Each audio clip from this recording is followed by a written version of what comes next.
Today we are looking at this Ludwig LM400 snare drum, a classic snare drum, and I'm going to be giving it a little bit of TLC. I need to replace the damper mechanism inside it, and I'm also going to fit a new head onto it. So we're going to do a bit of a comparison between the Evans G1 that's on it at the minute and a Remo Ambassador Coated, and generally going to just strip the whole thing down, clean it all up, put it all back together, see how it sounds, do a bit of a comparison before and afterwards.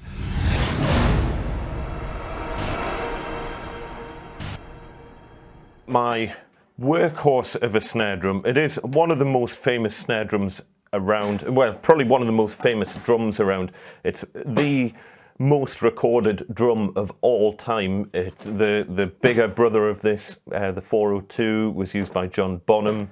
I think Ringo Starr used it, Steve Gadd used it on the Asia album. Countless hits have been recorded using the classic Ludwig 400 snare. This is a newer one. It's not a vintage snare drum by any stretch of the imagination. I think it's kind of mid-90s or thereabouts, but still, you know, it's a good 20 years old at least, this snare. So, and it's probably never been stripped down since it was new. I'll take you through all the stuff I'm going to be using to do this in a minute, but first of all, let's have a listen to it as it sounds at the moment.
So as I say, this is the 400, so the Ludwig LM400 Supraphonic snare drum.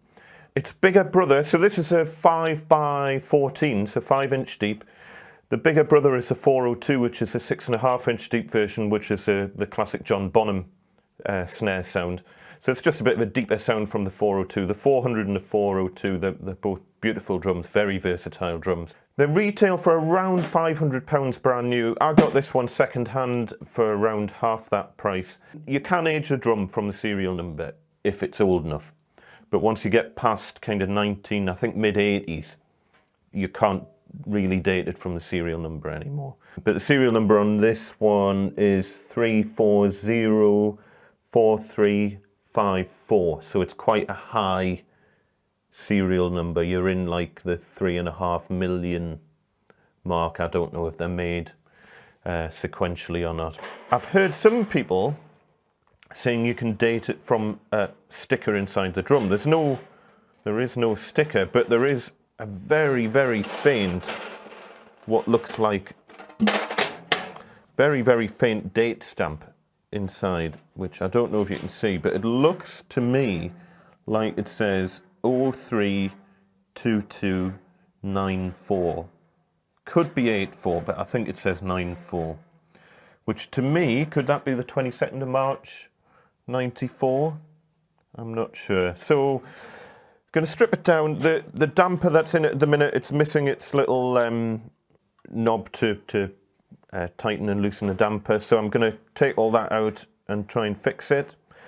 The resonant head on it is absolutely fine, but I'm going to take it off and clean the rim, just because the bearing edge, because the bearing edge is a little bit, it looks pitted, but it could just be dust, but I'm going to clean it up anyway. I'm going to be very careful cleaning up the inside that I don't rub the date off.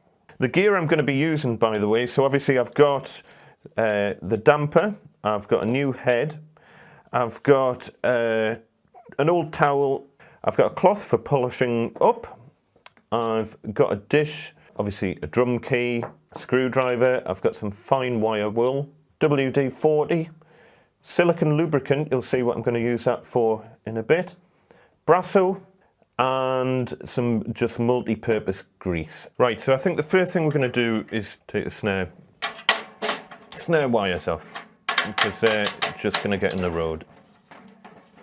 So I'm never too keen on taking these off, because the screws on this end don't look like they're the original screws, and they're not in the best of shape. So it's not so bad on this side, where we've got proper drum nuts on this side that use a key for. But on this side, we've just got these two little screws, and they're not great.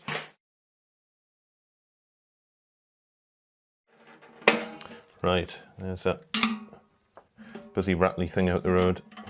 Right, let's get the heads off it. You don't want to do that, then that, then that, then that, then...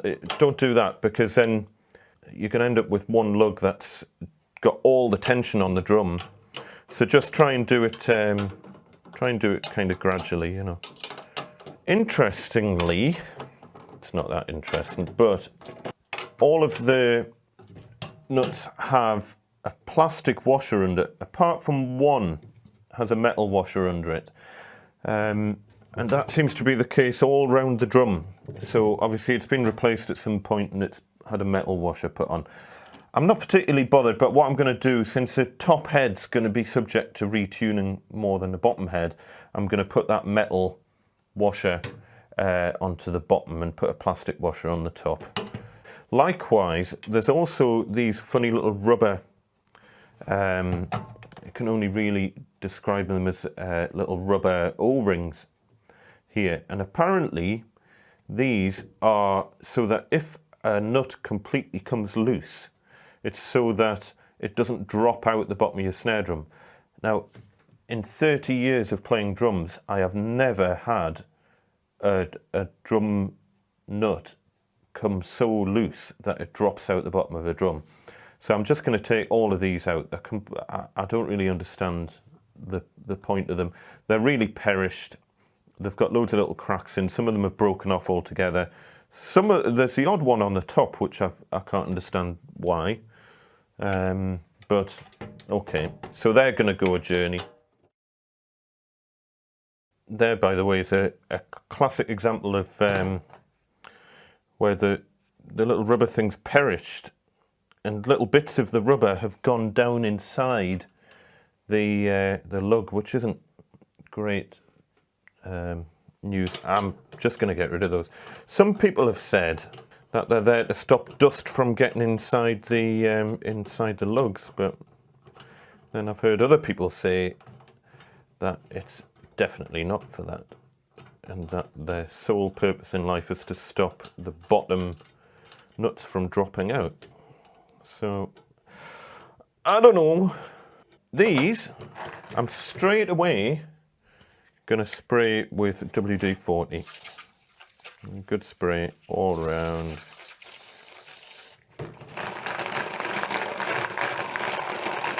Because the sooner that starts cleaning up, because there is bits of rust on some of these, so the sooner that starts cleaning that up, the better. Right. Once I've got the bottom head off, we'll take this off the snare stand, by the way. So, and there's plenty life left in this head, by the way. I'll keep it as a spare. Go over that. Right, bottom head. If anyone thinks I'm doing this wrong, by the way, I welcome your comments, because I'm no expert on refurbishing drums. So if you've got any tips or advice on refurbishing, specifically Luddy 400s, but drums in general, you know, put it in the comments on the video. There's another bit of rubber's just dropped inside that.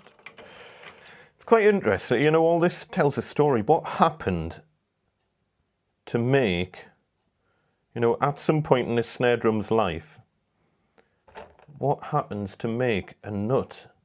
These aren't easy to bend. To make it bend like that, it's nearly bent at almost 45 degrees. I'm sure there's a story there somewhere in the last 20 years of this drum getting played. Right, again, that's them all out.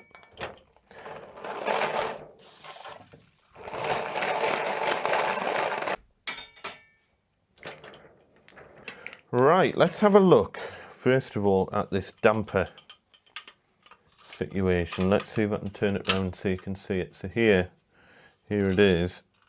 And as you can see, now I'd prefer to use that one because the one I've bought is a little bit kind of floppy and loose. So it only really needs the screw thing, but I don't know if that's going to fit on there. Let's just try it and see what happens. It doesn't even fit through the hole. Oh no, it does.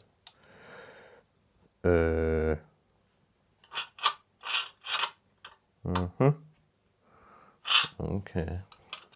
You see, for some reason this has 2 holes drilled in it. So one of them looks like it's been added at a later date, and for some reason, oh, it does, right, well I've got it in. It doesn't line up with the hole in the damper very well. Okay. I wonder if someone's had a stab at replacing it and then realised that it just doesn't fit. So maybe I'm going to have to use this other one after all. Let's just see what happens. Oh, there we go. Right. Let's just see if the holes line up better on the new damper. That's a much bigger screw, which is also bent. How's that bent? I mean, it still doesn't line up perfectly, like, but it's, oops, it's better.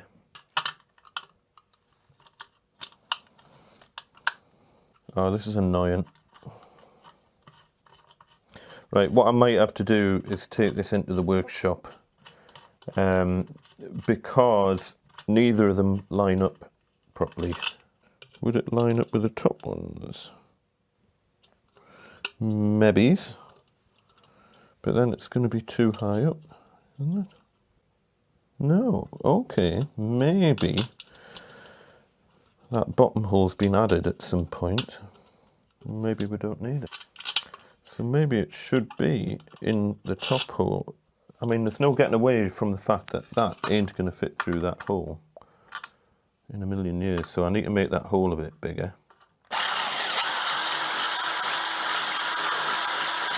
If this doesn't sort it, I'll be gutted. Yay, look at that. One of the few places where I think it might be good to have one of those rubber washers is on here, so that it's not metal rubbing on metal when you're turning it, do you know what I mean? I think that'll be quite good. Right, let's see if this fits. Please fit. I can't get to that screw once the tightening knob's on. Once that's on, I can no longer get to the bottom screw, so I'm going to have to kind of tighten that up and then put the screw on. I'm just doing a rough fit in the minute to see if it actually works. Oh, I don't believe it, that nut's buggered. I'll need a new nut for it. The nut's just spinning round. As I say, it's just a rough fit at the minute to see if this is going to work. Right, that in there.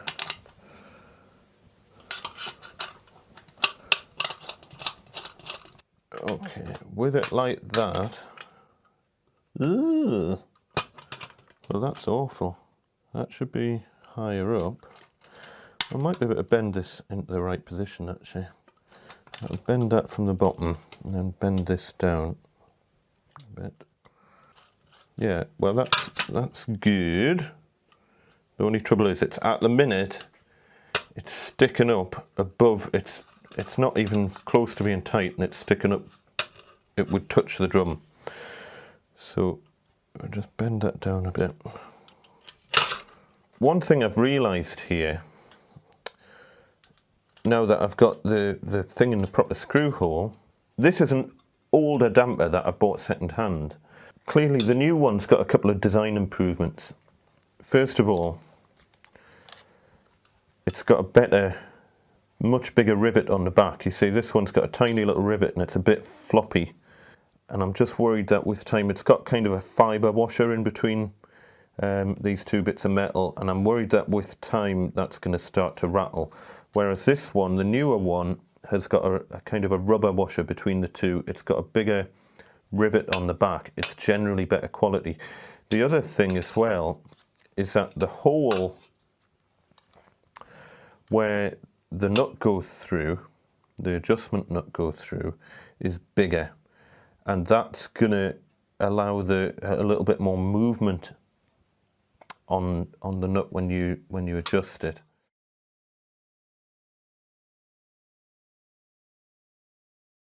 Fine, but that's sticking up. Wow. Check out how far that's sticking up. So can I just bend this round? If it snaps, I'll have to go back the other one. But that needs to be bent up a bit. That's pretty good. And now when you adjust that to make it come up, so you want it so that it's as flat as possible on the drum as you bring it up. And that's not bad. I think that's going to be absolutely fine. So there's it with the damper off like that. And there it is with the damper on. Woohoo! Right, done. Okay, so for everything else, it's really clean-up time. So I'm going to move this snare stand out the road, get the table out, and plough on with cleaning it up. Right, I think what we're going to use on this is just a little bit of Brasso and see how that does for cleaning it up. Cleaning up the shell. I think Brasso will work pretty well. So always give Brasso a good shake. It is very slightly abrasive, but... And then people will whinge on, you shouldn't use Brasso. You should use this other stuff, it's much better. Well, fill your boots. So I'm just going to rub the Brasso everywhere at the minute. If you don't know how Brasso works, you put kind of a layer on and you leave it for a little bit and then you polish it off. On the whole, you know, if you're looking to get a 400, and they have to be the most, you know, for studios and everything. I mean, I know a few studio engineers and producers who just keep these in stock in the studio, because if anyone's ever got a bad snare drum sound, just whop one of these out and problem solved. We'll come back to the lugs because I don't want it getting too dry, so I'm going to go around now with the polishing cloth. Now, the reason I have wire wool is just for this edge. If there's any rust on this edge, just very gently, a gentle rub with the wire wool will just help get any kind of imperfections out of it. This is the bearing edge for the resonant head. Just a tiny bit of pitting on it, but it's not bad. So therefore, everything that I thought was pitting was dust. So all in all, you know, for at least 21-year-old snare, if not older, it's not in bad condition. Like, and again, this top bearing edge, just run your finger over it. I can feel a little bit of pitting there, but again, it's gone. I'm not being too precious about this, you know. God, as soon as I start gigging it, it's going to be full of finger marks and beer spilt on it and everything else that happens to your lovely drums at gigs. I knew it wasn't in bad condition, but wow, this is looking like new. On the inside, the one thing I want to be really careful of is that I don't want to rub that date off. It's right next to the air vent. I don't know if that's a normal place for these drums to be dated or if it is even a date, but either way, I don't want to rub it off, so I'm going to be really careful around that. And I'm not using any cleaning agents on the inside. I mean, all I'm doing is just cleaning it out so there's no bits of dust and stuff, getting any finger marks off, because once this is all put back together, you're obviously not going to be able to get to it anymore, so finger marks are going to be kind of there for a while. So other than that, there's not a lot going on the inside, so I'm just going to clean around the whole thing. I've checked already, none of the lugs are loose, so there's no need to retighten any of these. Right, the hoops are going to get exactly the same treatment. A bit of Brasso. So, but you see, we've got like a little bit of rust, just, I don't know if you can see, but just coming in down the side there. I would like to get rust patches like that off if possible, because I think they might spread. And here it go with the wire wool. There we go, it's gone. Immaculate. Right, that works really well. I'm going to go around the whole edge like that.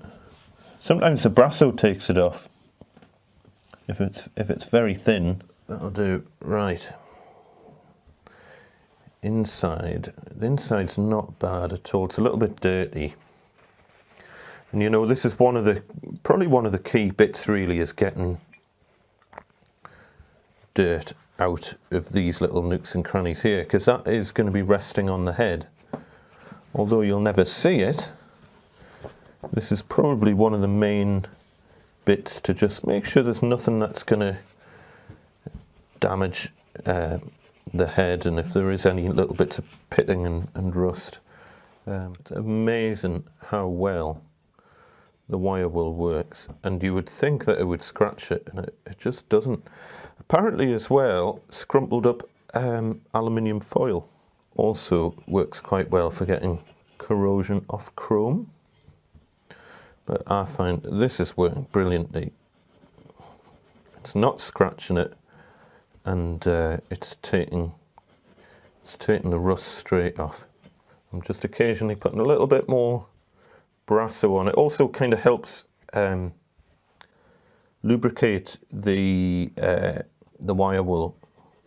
If you just use the wire wool dry, I don't know, it just seems to clean it quicker with a little bit of Brasso on at the same time. I don't know if that's the best way, but it seems to work. So just give it a clean up now with this cloth.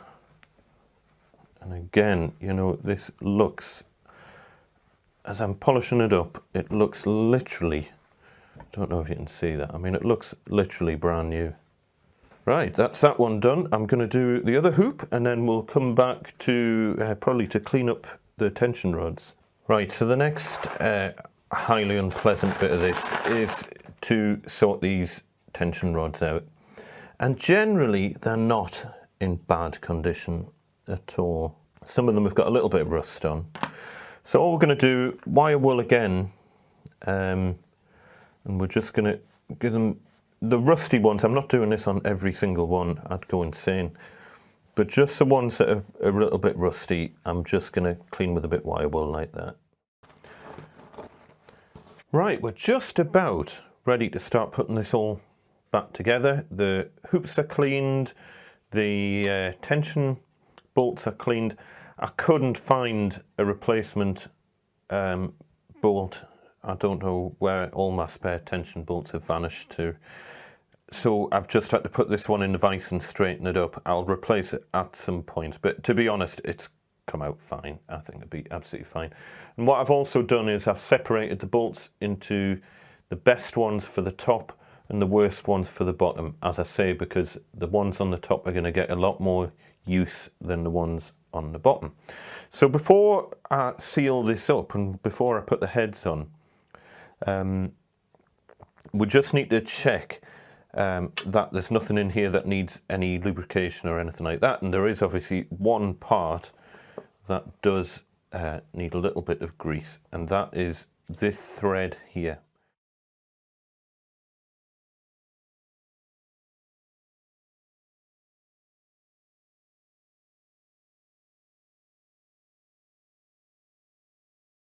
Just double check that that's not going to be touching the head.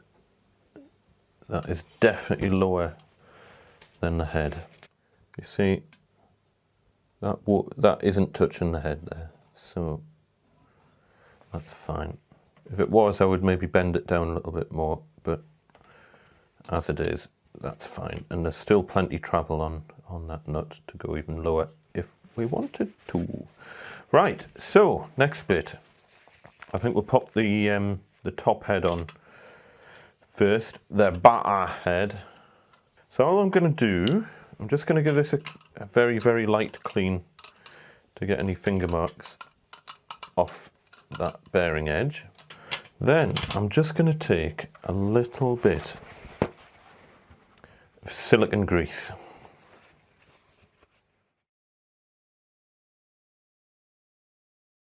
And it's generally great for anything where plastic is rubbing against something. Right, I'm going to line up the logo with the badge. Okay. And then I need a hoop.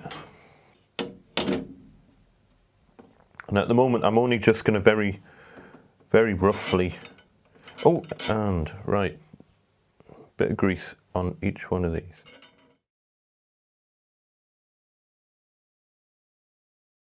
Now, I've just come to put the resonant head on this drum, and I noticed on one of the lugs, we're missing the kind of outer nut of the lug. It should have one of these little things on, the things that like rattle around when you've not got head on the drum.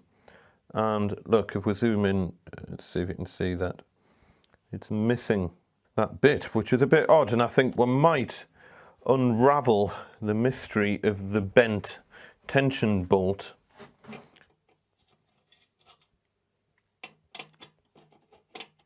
And I think we're going to uncover what's happened to... Oh, there we go. There we go. Well, that's a bit weird. So the missing bit was inside. How can it... There's the other end. You see that's completely sheared off. That should be attached onto there. I don't know how well you can see that. But yeah, that should be attached onto there. And it's not. That's a bit of a problem. What I'm going to do, because that would just rattle around inside there and make a horrible sound just rattling inside there. You know when you get random rattles on your drum, well that's the kind of problem that you don't want to have, especially if you're going to be using it in a studio. So what I'm going to do, I'm going to put that nut on that side. There is thread on the nut, there's not, but you see that nut's so thin it's not going to take much pressure. Oh, I've dropped it. Brilliant. I mean, it's only for the bottom head, so there's not much tension on the bottom head. And hope that that's going to do until I manage to get a new nut for it, or an entirely new lug. Right, so I've put both heads are on, and all of the tension bolts are just finger tight. They are tightened up to the point where they're just gripping and no more. And all I'm going to do now is just give them a little, probably about a quarter of a turn each. And I'm going to start at this bolt here and do the opposite and then work round clockwise from there. So I'm just doing quarter, quarter.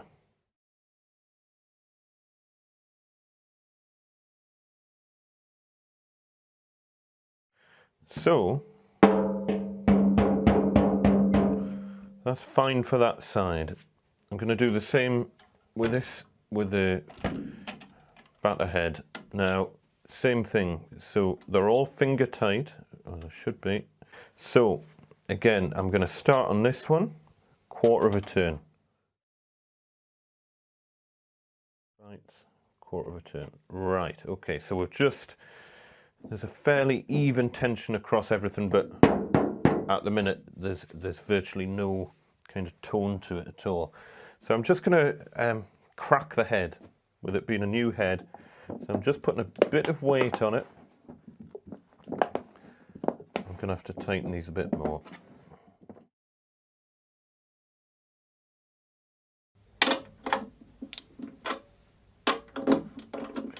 Right, this side, I don't know what's going on there. I mean, the head's sitting on the rim fine. Oh!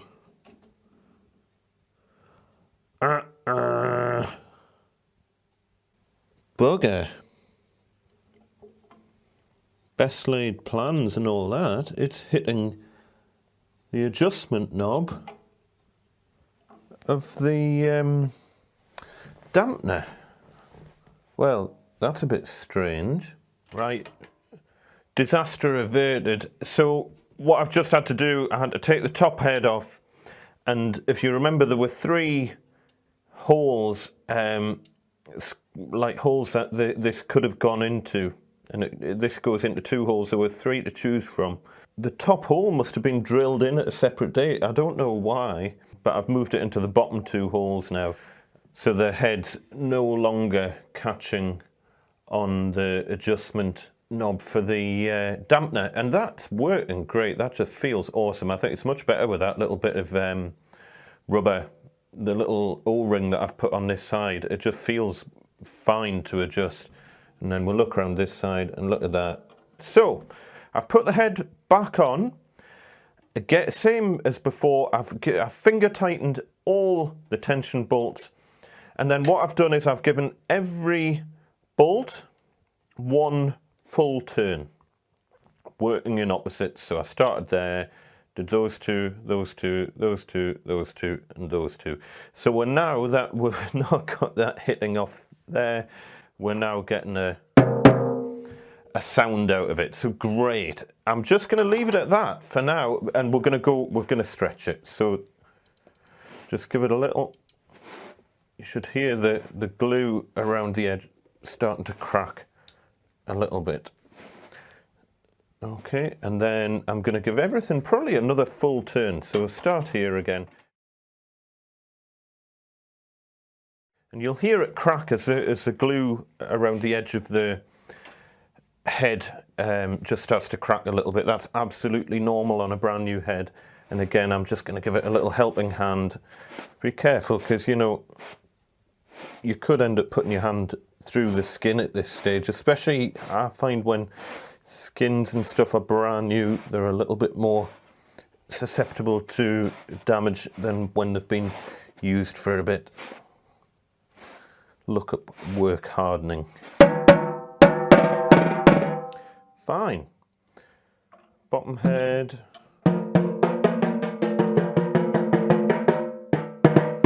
We'll tune that a little bit more later, but I think now we're going to do the last little bit of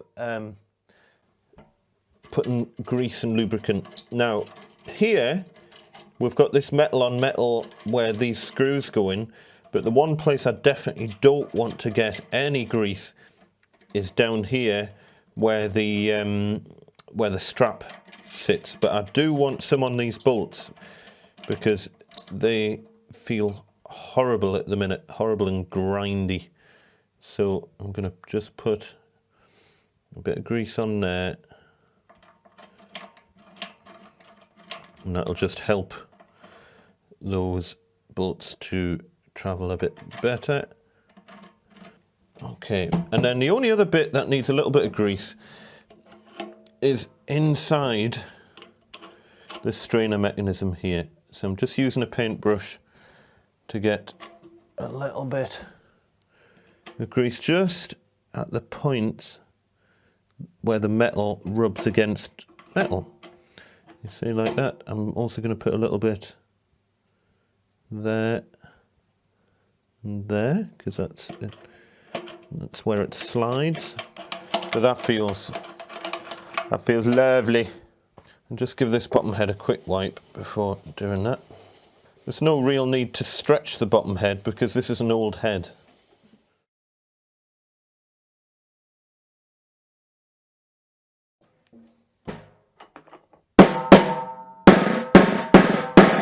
It's already sounding alright considering we've done nothing tuning wise to it.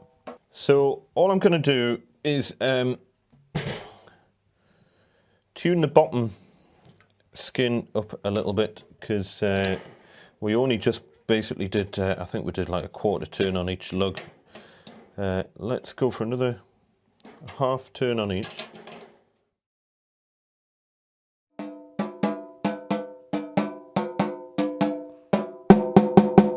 That sounds all pretty even to me, and tension seems good. And then the top head, just continue to stretch it a bit more. I'm going to give everything another, we're still fairly low. I like it tuned relatively high, so we're going to go for another half turn on everything. Wow. Right, the final thing, I need to just go around, give it a quick polish, get all the finger marks off. Although my hands are filthy at the minute, so I should really wash my hands. But I'm going to do that, just go around, get it all cleaned up, get it back on its stand, and then we'll have a proper listen to it, see how it sounds. So there we go, that's it all done. It took a little bit longer than expected because of problems with the damper mechanism and whatnot, but I've enjoyed doing it. So leave any comments below if you think there's anything I should have done differently on the refurb of this. I think it's all gone pretty well. All things considered, for a 20-plus-year-old snare drum, it's come out really, really nice. I mean, it's basically looking like a brand new drum. I've had a little play of it and it plays great as well. So the only thing remaining now is for you guys to have a listen and tell us what you think. Bye!